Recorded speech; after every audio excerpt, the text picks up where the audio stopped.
Hey guys, how's it going? And welcome back for another strategy spotlight video with the Terminator. There aren't a lot of World War II strategy games out there. We've had Hearts of Iron, we've had Steel Division, and we've had Panzer Corps and a few others, but out of everything, all of the World War II strategy games we've had, there is one series of games that stands out, and that is Company of Heroes. The first game, released back in 2006, absolutely reinvented strategy with its excellently written campaigns, well-designed units, and incredibly engaging, fast-paced gameplay. That game won Game of the Year from numerous brands, so it's no wonder when you first think of World War II RTS, you think of Company of Heroes. 7 years later, we got Company of Heroes 2, and again, people were drawn into the riveting experience of leading the charge with enhanced graphics, more destructive assets, and incredible maps that so many players still enjoy to this day, especially from a multiplayer point of view. But I think after all this time, we kind of assumed that was it. Company of Heroes 2 was such a good entry, at least I assumed, that we probably wouldn't get a third game. But lo and behold, Relic had an announcement to make, and while many people thought it would be a mobile game, it turned out to be what we all could only dream of: Company of Heroes 3. It's actually happening. So in this video, I'll be spotlighting the third game in a series that is beloved by so many. I've been spotlighting medieval style games mostly, but I just had to have a look at this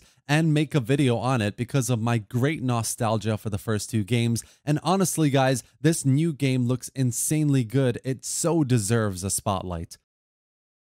Company of Heroes 3 was first announced on the 22nd of July and will be the third chapter in the series, focusing mainly on the Italian and North African theaters of war. It will come with a campaign mode as well as lots of support for a multiplayer mode that we can all look forward to, and if you want to try it right now, you could go on their website or on Steam and try out the pre-alpha build of the game. The single-player campaign will feature you taking the helm of the Allied forces only, while in the multiplayer mode you'll be able to choose the Germans as a faction as well. As with previous games, it will come with an excellently written and well-designed campaign story, as well as loads of battle maps to try, so lots to look forward to from a content point of view, especially as it's Italy and North Africa, two areas the previous games didn't really explore. Which is incredibly exciting, guys. We could follow a story that travels through the Italian invasion of Egypt, Rommel's arrival to the scene, the siege of Tobruk, and the battles of El Alamein, and much, much more. All fantastic areas of the war that have largely not been explored in a strategy setting of this kind,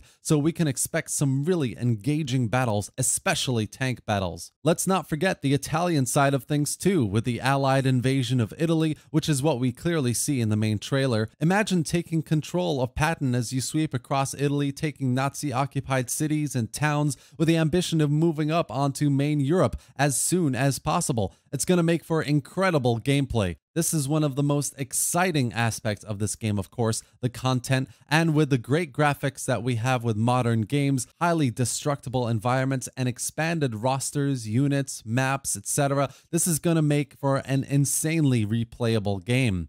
So what's different about Company of Heroes 3 compared to previous games?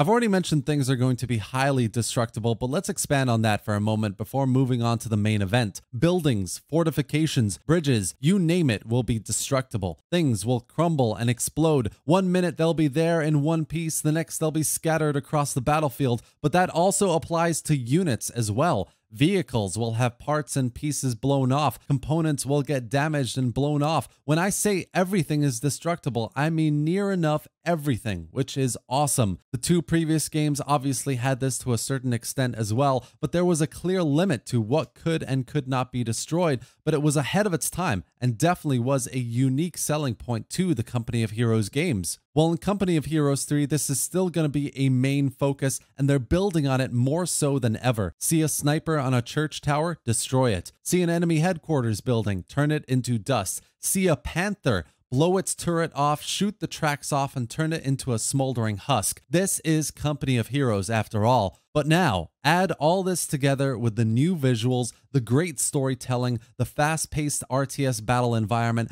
and mix in a brand new Total War style grand campaign element, guys. That's right. Company of Heroes will have a grand map overview of the war where you'll be able to take control of production of units, possibly buildings, pick and choose battles to auto-resolve or fight on the ground, and fight the war in unique ways that we've never been able to before. Everything about this game screams excitement, but this is a whole new level. This is innovating the genre. This is putting Company of Heroes 3 on the map as one of the greatest of all time if they can pull this off. Total War has never touched World Wars, of course. We got close with Empire or Napoleon in terms of the time period, in terms of cannon and rifle warfare, but never anywhere near the scale of warfare that the World Wars brought. What we know about the Total War style gameplay so far is there will be discrete objectives you can pick and choose to further the campaign, possibly with a mix of XCOM style missions here and there to add in flavor, a rescue mission here, a town liberation mission there, you know what I mean, and all the while managing a grand campaign of beating back the Axis in Italy and North Africa, who knows, maybe all the way to Berlin. Hopefully we get to see more about the grand campaign element of the game, the types of gameplay mechanics you can manage, like supply, manpower, or fatigue, for example. If you can replenish individual units in a battle, you may be able to replenish entire armies as well with new recruits or munitions or fuel.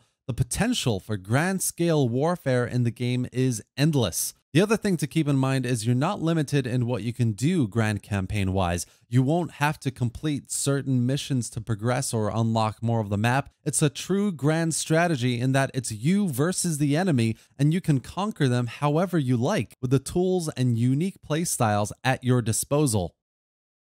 The last aspect of the game we have to talk about is the tactical pause. In previous games, you couldn't just pause a battle to give orders. It was a true RTS in that you had to fight it all out through all the overwhelming odds as well as the surprise ambushes or artillery. Everything was real time and it was intense. But Company of Heroes 3 will have a pause button, guys. Maybe even slow down or speed up buttons as well, depending on the scale of the battles. This is huge. For me, this means you're going to have to take care of and manage so much that you would need the option to pause. This tells me the scale of the battles must be bigger than previous games for this to be included, which is awesome. World War II was full of large-scale battles that often don't get as much scale as they could in games like this, so I can't wait to see how this plays out. The only thing that worries me is whether this will take away from the intensity of the battles Company of Heroes is known for. The true RTS factor of the games is what made it so enjoyable. To have to deal with a battle group of tanks suddenly appearing and rolling towards you,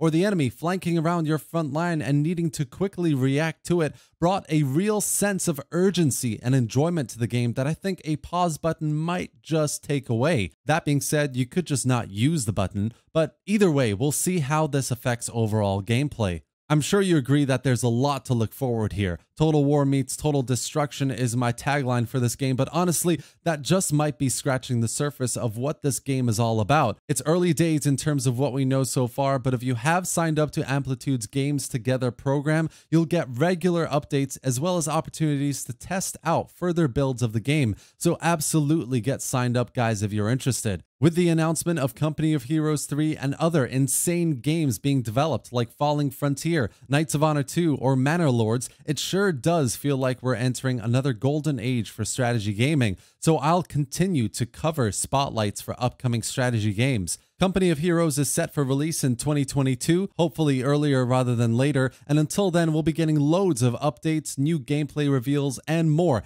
So if you're as excited as I am and want to keep track of the game's development, then definitely subscribe to the channel as I will be making future videos on the game. What do you think of Company of Heroes 3 so far? Drop any thoughts or questions in the comments section below, and thanks for watching, guys. I'll see you next time.